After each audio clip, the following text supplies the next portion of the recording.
ನಮಸ್ಕಾರ ವೀಕ್ಷಕರೇ, ಇವತ್ತು ನಾವು ಸ್ಪರ್ಶ ಆಸ್ಪತ್ರೆಯ ಡಾಕ್ಟರ್ ಗೌತಮ್ ಅವರ ಜೊತೆಗಿದ್ದೀವಿ. ಸರ್, ಕಾರ್ಯಕ್ರಮಕ್ಕೆ ಸ್ವಾಗತ. ಸರ್, ಇವತ್ತು ಸ್ಪರ್ಶ ಆಸ್ಪತ್ರೆಯಿಂದ ಒಂದು ದೊಡ್ಡದಾದಂತಹ ಒಂದು ಸಾಧನೆಯನ್ನ ಮಾಡಿದ್ದಾರೆ.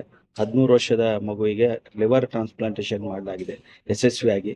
ಸೊ ಇದು ಹೇಗೆ ಸಾಧ್ಯ ಆಯಿತು? ಇದು ಬಹಳ ಕಾಂಪ್ಲಿಕೇಟೆಡ್ ಆಗಿತ್ತು, ಬಹಳ ಕಾಂಪ್ಲೆಕ್ಸ್ ಆದಂತ ಒಂದು ಸರ್ಜರಿ ಆಗಿತ್ತು ಅನ್ನುವಂಥದ್ದು. ಸೊ ಇದು ಹೇಗೆ ಸಾಧ್ಯ ಆಯಿತು? So thank you first of all. ನೀವು ಇಂಟರ್ವ್ಯೂ ಮಾಡ್ತಿದ್ದೀರಾ, ಇದು ಪಬ್ಲಿಕ್ಗೆ ಒಂದು ಮೆಸೇಜ್ ಕೊಡೋಕ್ಕೆ. ಫಸ್ಟ್, ಇದು ನಮ್ಮ ಪೇಷಂಟ್ ಇದ್ದಾರೆ, 13 ವರ್ಷ, ಲಕ್ಷ್ಮೀ ರೇಖಾತ್. ಅವರು ತಂದೆ ಥ್ರೂ ನಮ್ಮ ಹಳೆ ಪೇಷಂಟ್ ಕೇರಳದಿಂದ ನಮ್ಗೆ ಕಾಂಟ್ಯಾಕ್ಟ್ ಮಾಡಿದ್ರು.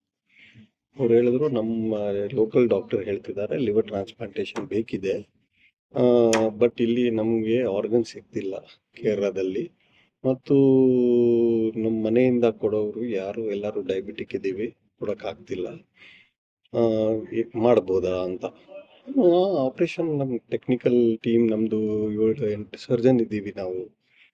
ಆಪ್ರೇಷನಲ್ಲಿ ಏನೂ ಪ್ರಾಬ್ಲಮ್ ಇಲ್ಲ ಸರ್. ಇನ್ನೊಂದು ಪ್ರಾಬ್ಲಮ್ ಇದೆ, ಅಲ್ಲಿ ದುಡ್ಡುದು issue, which is a big issue. Everybody ಎಲ್ಲರೂ ಅದೇ ಯೋಚನೆ ಮಾಡ್ತಾರೆ, ಟ್ರಾನ್ಸ್ಪ್ಲಾಂಟ್ ಅಂದರೆ ತುಂಬ ದುಡ್ಡಾಗುತ್ತೆ, ಬೇಡ, ಯಾಕೆ. ಅವ್ರು ಆ ಕಡೆನೂ ಹೋಗಲ್ಲ, ಹೇಳೋಕ್ಕೂ ಬರಲ್ಲ. ಯಾರು ಡಾಕ್ಟರ್ ಹತ್ರ ಬಂದು, ಸರ್ ನಮ್ಮ ಹತ್ರ ದುಡ್ಡಿಲ್ಲ, ಕಡಿಮೆ ದುಡ್ಡಿದೆ, ಇಷ್ಟು ಅರೇಂಜ್ ಮಾಡ್ಬೋದು, ಆಮೇಲೆ ಏನು ಮಾಡ್ಬೋದು, ಅದೆಲ್ಲ ನಾವು ನಮ್ಮ ಹತ್ರ ಬಂದು ಕೇಳೋದಿಲ್ಲ. ಹೆದರಿಕೆ, ಇಷ್ಟು ದುಡ್ಡು ಯಾಕೆಪ್ಪ, ಬೇಡ ಅಂತಾನೆ, ಅದೇ ಹೆದರಿಕೆಯಿಂದಾನೇ ಮಾತಾಡಲ್ಲ, ಬರೋದು ಇಲ್ಲ ನಮ್ಮ ಹತ್ರ. ಸೊ ಅದು ಇವರು ಅಪ್ರೋಚ್ ಮಾಡಿ, ಕೇರಳದಿಂದ ಅಪ್ರೋಚ್ ಮಾಡಿ, ದುಡ್ಡು ಇಲ್ಲ ಅಂತ ಮಾತಾಡಿ, ನೆಗೋಷಿಯೇಷನ್ ಮಾಡಿ, ಮ್ಯಾನೇಜ್ಮೆಂಟ್ ಜೊತೆ ನಾನು ನೆಗೋಷಿಯೇಟ್ ಮಾಡಿ, ಎಲ್ಲ ದುಡ್ಡು ಕಡಿಮೆಯಲ್ಲಿ ಮಾಡೋಣ ಅಂತ ಎಲ್ಲ ಡಿಸೈಡ್ ಮಾಡಿ, ಲಿಸ್ಟ್ ಮಾಡಿ, ವೆಯ್ಟ್ ಮಾಡಿ, ಆಮೇಲೆ ಮಾಡಿಸಿದ್ದಾರೆ. ಅದು ಮುಖ್ಯ ತಂತ ಸ್ಟೋರಿ. ಅವರು ಏನು, ತಂದೆ ಆಟೋ ರಿಕ್ಷಾ ಡ್ರೈವರ್ಸ್, ಅವ್ರ ಹತ್ರ ಎಷ್ಟು ದುಡ್ಡು ಇರುತ್ತೆ? ನಮ್ಮ ಮಾತಾಡ್ತಿರೋದು ಲಕ್ಷಾಂತ ರೂಪಾಯಿಗಳು ಆಗುತ್ತೆ. ಸೊ ಎಲ್ಲ ಮಾಡಿ ಕಾಲ್ ಮಾಡಿದ್ರು, ಆಯ್ತು ಮಾಡೋಣ ಬಾಪ, ಯಂಗ್ ಹುಡುಗಿ, ಇವ್ರು ಟ್ರಾನ್ಸ್ಪ್ಲಾಂಟ್ ಮಾಡಿದ್ರೆ ನಾವು 50 ವರ್ಷ ಕೊಡ್ತಿದ್ದೀವಿ ಅಟ್ಲೀಸ್ಟ್ ಪೇಷಂಟ್ಗೆ, ಹೌದಲ್ಲ. ಅವ್ರು ಮುಂದೆ ಹೋಗಿ ಏನಾದ್ರು ಸೊಸೈಟಿಗೆ ಮಾಡಿದ್ರೆ ನಮಗೂ ಖುಷಿ, ಎಲ್ಲರಿಗೂ ಖುಷಿ. ಆಕ್ಚುಲಿ ಏನು ಇಶ್ಯೂ ಇತ್ತು ಸರ್? ಸೊ ಅವಳಿಗೆ ಏನಾಗಿತ್ತು ಅಂದ್ರೆ, 13 ವರ್ಷದಲ್ಲಿ ನಾರ್ಮಲಿ ಟ್ರಾನ್ಸ್ಪ್ಲಾಂಟ್ ನಾವು ಚಿಲ್ಡ್ರನ್ ಅಲ್ಲಿ ಕಾಮನ್ಲಿ ಮಾಡೋದು ಬಿಲಿಯರಿ ಎಟ್ರೇಸಿಯಾ ಅಂತ ಹೇಳ್ತೀವಿ. ಅದೇನಾಗುತ್ತೆ ಅಂದ್ರೆ, ನಾವು ಹುಟ್ಟಿದಾಗ ಅದು ಬೈಲ್ ಡಕ್ಟ್, ಪಿತ್ತನಾಳ ಇರುತ್ತಲ್ಲ, ಅದು ಡೆವಲಪೇ ಆಗಲ್ಲ. ಸೊ ಅದು ಬ್ಲಾಕ್ ಆಗಿರೋದ್ರಿಂದ ಅದು ಪಿತ್ತ ಲಿವರಲ್ಲೇ ಇದ್ದು ಅದು ಡ್ಯಾಮೇಜ್ ಮಾಡುತ್ತೆ. ಸೊ ಅದಕ್ಕೇನು ಮಾಡ್ತಾರೆ ಅಂದರೆ, ವಿತಿನ್ 3 months ಆಫ್ ಬರ್ತ್ ಅದಕ್ಕೆ ಕಸಾಯಿ ಪ್ರೊಸೀಜರ್ ಅಂತ ಇರುತ್ತೆ, ಒಂದು ಚಾನೆಲ್ ಮಾಡಿ ಬಿಟ್ಟಿರ್ತಾರೆ. ಅದಲ್ಲಿ ಸ್ವಲ್ಪ ದಿವಸ ನಡಿಬೋದು, ಡಿಪೆಂಡಿಂಗ್ ಆನ್ ಯಾವ ಮಗು ಎಷ್ಟು ಸಿವಿಯಾರಿಟಿ ಇದೆ. ಅಪ್ ಟಿಲ್ 13 year old ಅವಳಿಗೆ ಏನು ಪ್ರಾಬ್ಲಮ್ ಬಂದಿಲ್ಲ, ಬಟ್ ಆಮೇಲೆ ಪ್ರಾಬ್ಲಮ್ ಬರೋಕ್ಕೆ ಸ್ಟಾರ್ಟ್ ಆಯಿತು. ಜಾಂಡಿಸ್ ಜಾಸ್ತಿ ಆಯಿತು, ಬ್ಲೀಡಿಂಗ್ ಆಗೋ ಚಾನ್ಸಸ್ ಆಯಿತು, ಹೊಟ್ಟೆಲಿ ನೀರು ತುಂಬಿದೋಯ್ತು. ಸೊ ಆ ಟೈಮಲ್ಲಿ ನಾವೇನು ಹೇಳ್ತೀವಿ, ಅದು ಹಳೆ ಲಿವರ್ ತೆಗೆದು ಹೊಸ ಲಿವರ್ ಹಾಕ್ಬೇಕು. ಇದರಲ್ಲಿ ಯಾಕೆ ಕಾಂಪ್ಲಿಕೇಟೆಡ್ ಅಂದರೆ, ಫಸ್ಟ್ ಪಿಡಿಯಾಟ್ರ್, ಚಿಲ್ಡ್ರನ್ ಅಲ್ಲಿ ಏನಾದರೂ ಚಿಕ್ಕದಿರುತ್ತಲ್ಲ, ಎಲ್ಲ ರಕ್ತನಾಳ ಜೋಡಿಸೋದು ಎಲ್ಲ ಚಿಕ್ಕದಿರುತ್ತೆ. ಸೊ ಅದು ಕಾಂಪ್ಲಿಕೇಟೆಡ್ ಒಂದು. ಸೆಕೆಂಡ್, ಅವಳಿಗೆ ಬ್ಲ್ಯಾಕ್ ಫಂಗಸ್ ಆಗಿತ್ತು, ಅದನ್ನು ಒಂದು ನೋಡ್ಕೊಂಡು ಅದನ್ನ ತೆಗಿಬೇಕಾಗಿತ್ತು. ಅದು ಮತ್ತು ಮ್ಯಾನೇಜ್ಮೆಂಟ್, ಅವ್ರದ್ದು complicated management also is difficult. So ಎಲ್ಲ ನೋಡಿದ್ರೆ ಇದು ಒಂಥರ ತುಂಬ ಕಷ್ಟವಾದ ಥಿಂಗ್ ಆ್ಯಂಡ್ ಎಫರ್ಟ್. ನಾನು ಹೇಳೋ ಪ್ರಕಾರ ಎಲ್ಲ ಟೀಮ್ ಸೇರಿ 150 ಜನರು ಎಲ್ಲ ಎಫರ್ಟ್ ಆದ್ಮೇಲೆ ರಿಸಲ್ಟ್. ಇದು ಎಷ್ಟು ತಿಂಗಳ process total? So total process, surgery per se 1 ದಿವಸ ಅಲ್ಲ ಆಯ್ತು, ಬಟ್ ಸರ್ಜರಿಗೆ ವೇಟ್ ಮಾಡಿ ಅದೆಲ್ಲ ಆಪ್ಟಿಮೈಸ್ ಮಾಡೋಕ್ಕೆ 1-2 ತಿಂಗಳಾಯ್ತು. ಅದಾದ್ಮೇಲೆ 2 ತಿಂಗಳು ಎಲ್ಲ ರಿಕವರಿ. ಈಗ ನೋಡ್ತಿದ್ದೀರಾ ನೀವು, 1-2 ತಿಂಗಳು ಮುಂಚೆ ನೋಡ್ತಿದ್ರೆ ನೀವು can't recognise so much improvement. ಅದು ಹೇಳೋದಕ್ಕೆ ನೋಡಿದ್ರೆ ಗೊತ್ತಾಗುತ್ತೆ. ಸರ್, ಇನ್ ಜನರಲ್ ಆಗಿ ಈ ಲಿವರ್ ಟ್ರಾನ್ಸ್ಪ್ಲಾಂಟೇಶನ್ ಅನ್ನೋದು ಎಷ್ಟು ಕಾಂಪ್ಲಿಕೇಟೆಡ್, ಎಷ್ಟು ನಮ್ಮ ಇಂಡಿಯಾದಲ್ಲಿ ಇದರದ್ದು ಸ್ಟೇಟಸ್ ಹೇಗಿದೆ, ಸೊ ಸಕ್ಸಸ್ ರೇಟ್ 10 ವರ್ಷ ನೀವು ಮುಂಚೆ ಕೇಳ್ತಿದ್ರೆ ತುಂಬಾ ರೇರ್ಲಿ ಆಗ್ತಿತ್ತು. Only some centre in all over India doing. But ನಾವು ಎಕ್ಸ್ಪರ್ಟೀಸ್ ಇನ್ಕ್ರೀಸ್ ಆಗಿದೆ, ಸರ್ಜನ್ಸ್ ಜಾಸ್ತಿ ಆಗಿದ್ದೀವಿ, ನಿಮಗೆ ಎನ್ವೈರನ್ಮೆಂಟ್ ಚೆನ್ನಾಗಾಗಿದೆ, ಗೌರ್ಮೆಂಟ್ ಸಪೋರ್ಟ್ ಇದೆ. ಸೊ ಎಲ್ಲ ಸೇರಿ technology technology more than technology the skills hmm. ಅದು ಇಂಪ್ರೂವ್ಮೆಂಟ್ ಆಗಿದೆ. ಹ್ಮ್. ಟೆಕ್ನಾಲಜಿ ಮುಂಚೆನೂ ಇತ್ತು, ಹ್ಮ್. ಬಟ್ ಈಗ ಸ್ಕಿಲ್ಸ್ ಎಲ್ಲ ಇಂಪ್ರೂವ್ಮೆಂಟ್ ಆಗಿದೆ. First liver transplantation in USA 1967. First liver transplantation in India is 1998. So difference is 31 years. But now it is fairly common. ನಾವು ತುಂಬಾ ಅಂದ್ರೆ ಎಂಟೈರ್ ಇಂಡಿಯಾದಲ್ಲಿ ಒಂದು 5,000 ಟ್ರಾನ್ಸ್ಪ್ಲಾಂಟ್ ಮಾಡ್ತಾ ಇದ್ದೀವಿ, ಲಿವರ್ ಟ್ರಾನ್ಸ್ಪ್ಲಾಂಟೇಶನ್ ಪೂರ್ತಿ ಇಂಡಿಯಾದಲ್ಲಿ. Having said that we are doing more for foreigners than Indians. Okay, ಬೇರೆ ಕಂಟ್ರಿ ಅವರು ನಮ್ಮಲ್ಲಿ ಬರ್ತಾ ಇದ್ದಾರೆ. ಇದು ಕಡಾವರಿಕ್ ಅಲ್ಲ, ಲಿವಿಂಗ್ ಡೋನರ್. ಅವರು ಪೇಷಂಟ್ ಡೋನರ್ ಜೊತೆ ಬರ್ತಾರೆ, ಅವ್ರದ್ದು ಮೆಡಿಕಲ್ ಟೂರಿಸಂ. ಅದು ತುಂಬಾ ಇಂಪ್ರೂವ್ಮೆಂಟ್ ಆಗಿದೆ ನಮ್ಮ ಇಂಡಿಯಾದಲ್ಲಿ.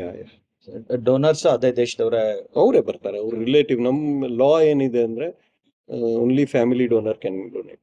ರಿಲೇಟೆಡ್ ಅಂದ್ರೆ ಬ್ಲಡ್ ರಿಲೇಟಿವ್ ಇರಬೇಕು. ಫಸ್ಟ್ ಡಿಗ್ರಿ, ಸೆಕೆಂಡ್ ಡಿಗ್ರಿ ಎಲ್ಲ ರೂಲ್ಸ್ ಇದೆ.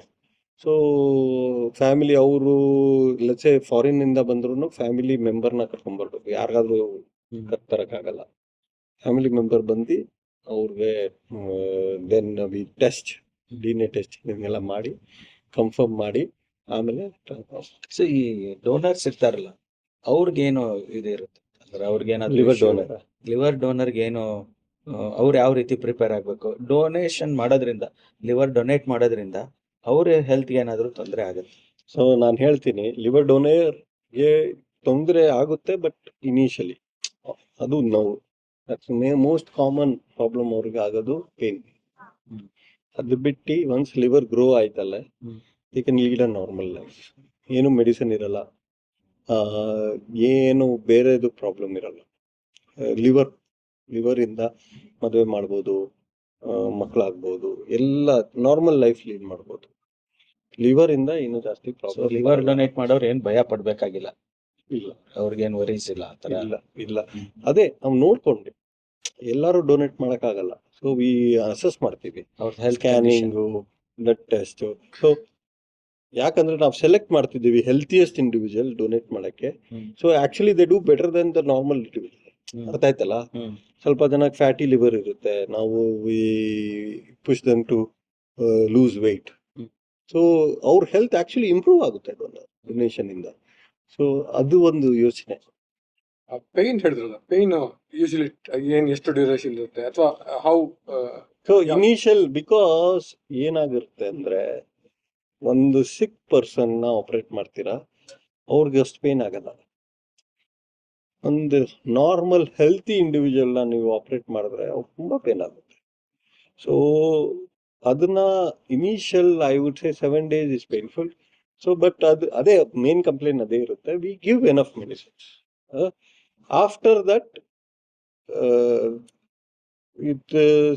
ಸ್ವಲ್ಪ ಪೇನ್ ಟ್ಯಾಬ್ಲೆಟ್ ಇದನ್ನ ಮ್ಯಾನೇಜ್ ಮಾಡ್ಬೋದು. ಅಂಡ್ 1-2 months ಅಲ್ಲಿ ವಿಲ್ ಬಿ ಪೇನ್ಲೆಸ್.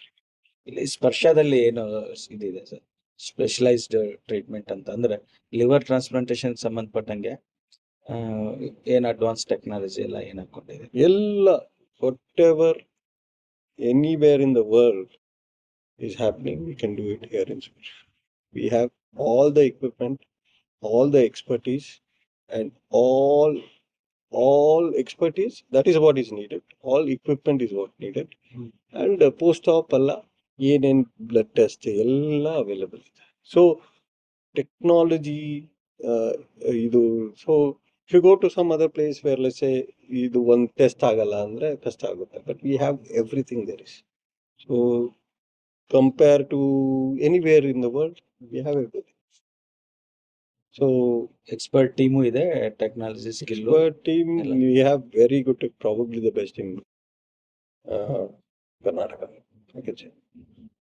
ಸೊ ಇದು ಲಿವರ್ ಪ್ರಾಬ್ಲಮ್ಸ್ ಬರೋದಕ್ಕೆ ಪ್ರಮುಖ ಕಾರಣ ಏನು main reasons?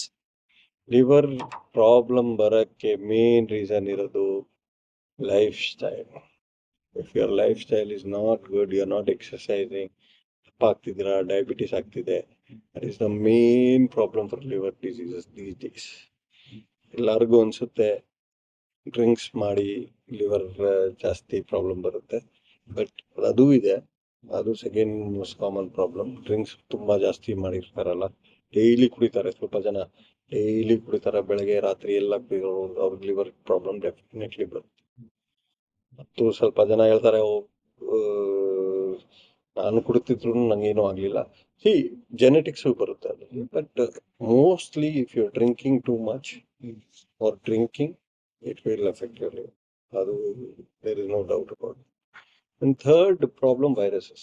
Hepatitis B, C, there are long-term viruses. The hepatitis C virus is common in Karnataka. Hepatitis B nu ide, but it's not that common.